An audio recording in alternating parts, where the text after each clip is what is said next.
భాస్కర్ రావు అండి. మేము ఇక్కడ ఎల్ఐసి కాలనీ. ప్రాబ్లమ్స్ ఇప్పుడు ప్రజెంట్ అయితే మామూలుగానే బాగానే ఉన్నాయి. కాకపోతే రోడ్లే మరీ దరిద్రంగా ఉన్నాయండి. రోడ్లు దరిద్రంగా ఉన్నాయి, బాగాలేదు రోడ్లు అయితే. అది మరీ దరిద్రంగా ఉన్నాయి. ప్రభుత్వం పరిపాలన కూడా చెత్తగా ఉందండి అసలు. ఎందుకంటే అన్ని అబద్ధాలతోటే నడుస్తూ ఉంది. అసలు రాజధాని ఇక్కడేనని చెప్పి దాన్ని ఎంత గుల్ల చేశాడంటే, ఇక్కడ ఆంధ్రప్రదేశ్ రాష్ట్రాన్నే గుల్ల చేశాడండి. అమరావతి రాజధాని అని చెప్పి దాన్ని అసలు రాజధాని లేకుండా చేశాడు మన ఆంధ్ర రాష్ట్రానికే.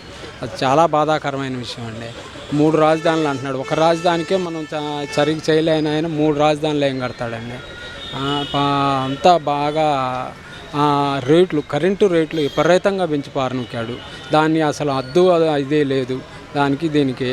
మరి మన మందు తీసేస్తా అని చెప్పాడు, లిక్కర్ అది తీసేస్తా అని చెప్పి దానికి రేట్లు విపరీతంగా పెంచాడు. అలా అన్ని సమస్యలతోటి కూడుకున్నదేనండి. మనకి ఈ జగన్ ప్రభుత్వం వల్ల ఉపయోగం ఏమి లేదు.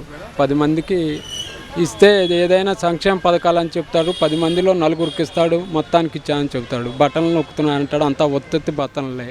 దాంట్లో ఏం వచ్చేది లేదు, పెట్టేది లేదండి. ఏదైనా చంద్రబాబు నాయుడు గారు వస్తేనే అభివృద్ధి అండి.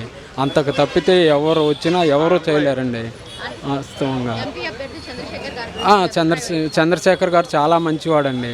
ఆయన మా ఎన్ఆర్ఐ పాపం అక్కడి నుంచి కూడా వచ్చింది. ఎందుకంటే ఆంధ్ర రాష్ట్రానికి ఎంతో కొంత మంచి చేద్దాము, ఆయన అంత దాన్ని ఆపుకొని కూడా వచ్చేసాడు. చాలా బాగా మంచి అభ్యర్థి అండి అతను. బాగా రోడ్లు అది బాగా ఉంటే అన్నీ డెవలప్ అవుతాయండి. అభివృద్ధి అనేది ఉంటేనే కదండి ఏదైనా డెవలప్ అయ్యేది. అభివృద్ధి లేకపోతే ఏం డెవలప్ అవుతుందండి. రోడ్లు చూస్తే పరమ చెత్తగా ఉండేయండి. ఎటు పోయి ఎటు పడతారో కూడా తెలియని పరిస్థితులు అండి. అది పరిస్థితి. బాగా పరిపాలన అయితే చాలా చెత్తగా ఉందండి. అదైనా చంద్రబాబు నాయుడు గారు వస్తేనే ఆయన అభివృద్ధి సంక్షేమ పథకాలు 2 అందించగలుగుతాడు. ఆయన చెప్పిన విధంగానే ఉంటుంది, చాలా బాగుంటుంది. అదండి మరి కూటమి పవన్ కళ్యాణ్ గారు కూడా బాగానే చేస్తారు కాబట్టి ఆయన బాగానే ఉంటుంది. బీజేపీ సపోర్ట్ ఉంది, బాగానే ఉంటుంది అనుకుంటున్నా. చంద్రబాబు నాయుడు గారే వస్తారని మేము ఆశిస్తున్నాము.